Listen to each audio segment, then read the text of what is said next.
Welcome to another episode of Season of Tears, the podcast that uncovers stories, one of the darkest chapters of Sri Lankan history. Join us on this creeping journey through time. We'll be shining a light on forgotten tales of resilience and hope from those who lived through the riots of July 1983. Let's listen to the next story in the Season of Tears.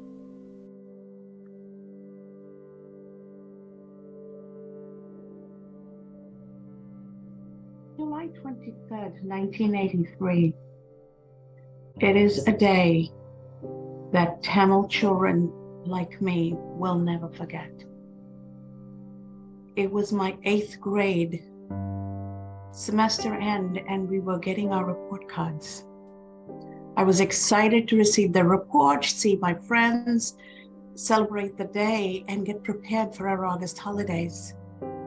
Growing up in Sri Lanka, one of the things that was the norm is every time there was an election, the Tamil native minority was the swing vote, and whichever Sinhalese party won the election, they would go house to house and attack Tamil families. So we had grown up with the awareness that my dad's bank would put a security guard in the house, and my mother's school took us into the convent so that we children and family were safe and our home was protected. So it's not something we questioned, it's how we grew up. It was the way of life in a country where everybody was educated and my people come from an affluent population.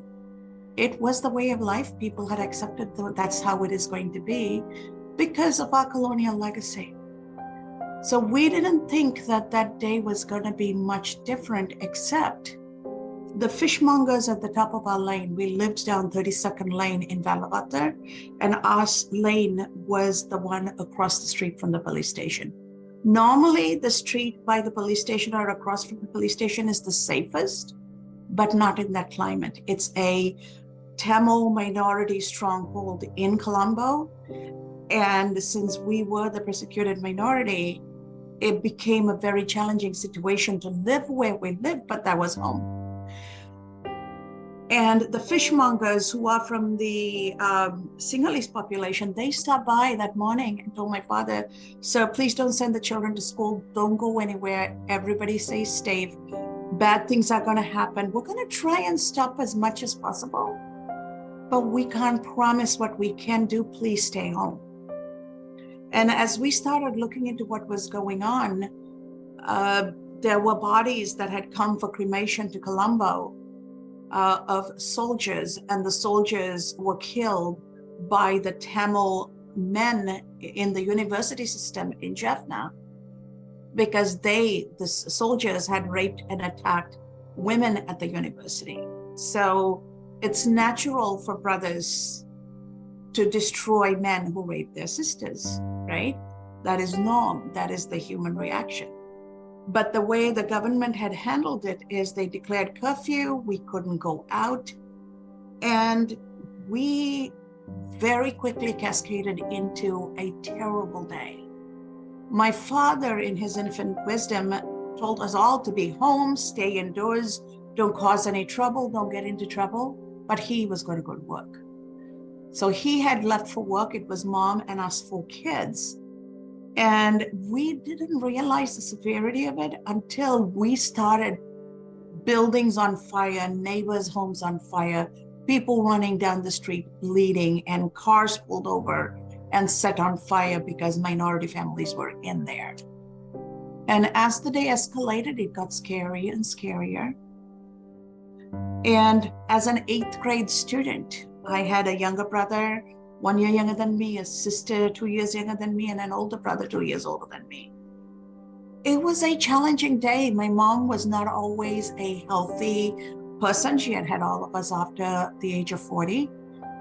And so as a family, the 4 children and mom had to come up with a plan. And what we did is, because my mom looked exactly like a Tamil lady with her nose ring and her pottu, we realized that if she is front and center, we're all going to get killed. So we had to hide her to protect her, protect our home, and protect the family.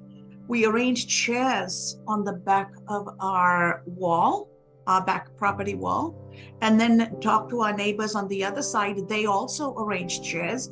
So their parents, if anybody came home, they were going to push their parents over the wall to our side. And if anybody came into our home, we were going to push our mother over the wall onto the other side, so that neighbors kept an eye on each other's parents, so that the children who were physically fit could take on the situation. And one of the things we didn't realize is throwing my mother back and forth over the wall was going to completely destroy her psychologically and physically. She started crying partway through, saying, even if they don't kill me, you kids are going to kill me. So it was not a scenario we had contemplated. We were all young. And so we had to regroup. We regrouped and decided to lock her inside our bathroom, where we have a tub and the shower. Left the toilet open so that it didn't look like we had closed off any place, but we left our windows and doors open and had everything open. And my neighbor lady, who was a Sinhalese Catholic and her husband was a Tamil Catholic, the lady, we all grew up together, neighborhood, intermarriage. People didn't see race in Colombo. This is a politically created situation where the uneducated folks in the military and the government were involved in a massive genocide in the capital city, both perceived or real scenarios that were thought about as grievances. So as much as we children were multilingual, we were able to manage and talk and figure out how we navigate this. And 2 of the children were terrified and could not handle the situation. And 2 of us were able to, but the only way we could handle it is we had to talk and joke and laugh and keep the mood light in order for us to be in a frame of mind to deal with what was happening. This was not something that any child is used to. No child should get used to it. Everything around you burning, people around you getting, broken and burnt and smashed up with body parts severed, blood flowing everywhere, dragging people into properties, trying to see what we can do to fix, because nobody can go to the hospital. There's a curfew declared, you can't go out. And at some point, they also turned off the power. So there is no power, there is no ice, there is no refrigerator.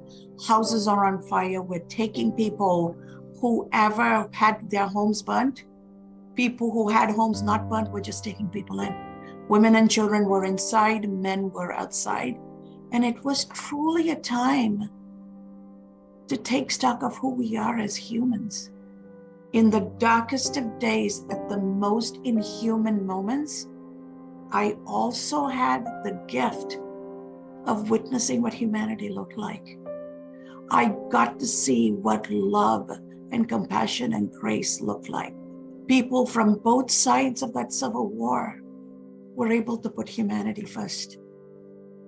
Some of our Muslim neighbors showed up with their clothes to make sure we kids got dressed up like Muslims so that we could be safe. Yes, that was a time in the world where being a Muslim was so much safer than being a Hindu Tamil. And as darkness came and as things continued to escalate, we were getting worried. We didn't know if our father was alive. We didn't know how he was going to come home. And we were also getting worried as the daylight disappeared. What if somebody comes to attack? So we went to our yard, all our yard implements. To this day, I don't know all the English words for those implements, but we had them behind the door. And what we said is, if anybody tries to walk in, 4 of us were going to take an instrument in our hand and we're going to attack whoever comes in. Because if we were going to die, we were going to make sure we took somebody with us. That was our thinking. That is what we thought as children we could do. We didn't stop to think that if we had it in us to take a life. It was not that far we had been able to think through. We just were, in our fear, we started thinking about what can we do to protect ourselves. And lo and behold, around 8:30, 9 o'clock, a knock came on our door. And we looked at each other and gave the head nod and the signal, and we all had our implements ready to whack the person who walked in. But luckily for us, and luckily for our inner compassion, we were not able to attack whoever who walked in, and thank God. The minute we realized who walked through that door, it was our dad. The fact that we couldn't take a life that coldly, even in that situation, was a good thing. Today, looking back, everything that happened that day and everything that followed has shaped each one of us. Every one of us, 4 children, have grown up to embrace this experience very, very differently. We look at the world differently, we react to situations differently, because we have internalized that experience differently. To me, I saw people with power, position, and money be reduced to nothing.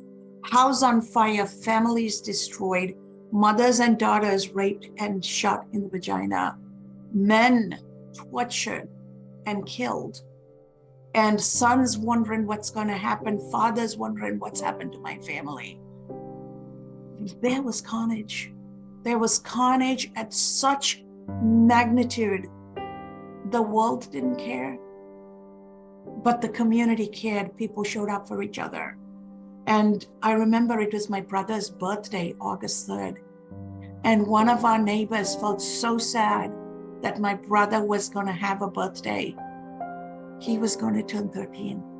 He was going to have a birthday without a birthday cake. And people went looking for what is open, and they were able to go into a bakery. Everything was shut down. They were able to go into a bakery and they found a loaf of bread. They brought the loaf of bread. We sang happy birthday in darkness with a candle for my brother, and everybody in there shared a loaf of bread. We probably all got 1/4 of a slice of bread. I will never forget that birthday. That birthday was not about what we didn't have. That birthday was about everything we had, because we had each other. Strangers were there for strangers. Our humanity trumped the hate around us. The kindness and grace of people trumped the carnage around us. And I will never forget Mr. Mayadurna and some of the other gentlemen who worked in the bank with my father came, made sure we were safe. Our Muslim neighbors brought us more clothes, and they took us to the train station and put us on a train to go to Batticaloa, where we could go. We couldn't go to Jaffna, the native place of my parents, because if we went there, my brothers would be branded terrorists. So we had to be careful the boys didn't have their future ruined, because we went to the birthplace of my people. So we had to go to the East Coast. And we arrived as refugees. We were able to go to school as refugees. But what I saw there is, while I was among my people, the East Coast didn't recognize me as a Tamil from the capital city as Tamil enough. They were surprised I spoke Tamil well. They were in fact upset I was good in education, that I was smarter than the average pair. And all the anger and the animosity, it was palpable. So here I am, chased from my city, Colombo, because of my race. And I am with my people in the East Coast. And I am being treated like I'm less than. And I am being punished for being not Tamil enough. This is another layer of experience I realized is all part of our human fabric. It doesn't matter where we come from. It doesn't matter who we are, what language we speak, how we worship. When we have fear And when we have anger, they turn into hate. And the object of our hate becomes dehumanized. So as we think of our 40th anniversary, to me, the 40th year of my realization of how cruel, ugly, and stark humanity can be, I also realize I'm grateful the kindness, empathy, grace, and the goodness of humanity. I have seen hate from my own people. I have seen grace from people on the other side of the war. So this is not about race. This is not about religion. This is, to me, a reminder that there is one race only, the human race. And the human race has two choices. Individually, every human gets to choose. Am I going to embrace my humanity and embody everything that makes me human? Because I am a soul having a physical experience in this world. And is my soul an embodiment of love, light, grace, and empathy?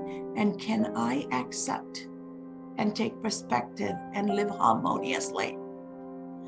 Or am I just a body, a bag of bones wrapped in skin, devoid of soul, devoid of compassion, devoid of all the goodness from my maker, because I am a reflection of hate and anger and death and destruction and dehumanization? Those are our choices. We are each human, but how we show up and our ability to show up with humanity or not, that is the question. And that is the reminder for me. And that is the great divider. As I take a step into my 41st year, fully embracing the reality around me and knowing that I too have a choice. I too get to become a better version of what I was intended to be, or dive deep into the darkest depth and become a mere bag of bones wrapped in skin.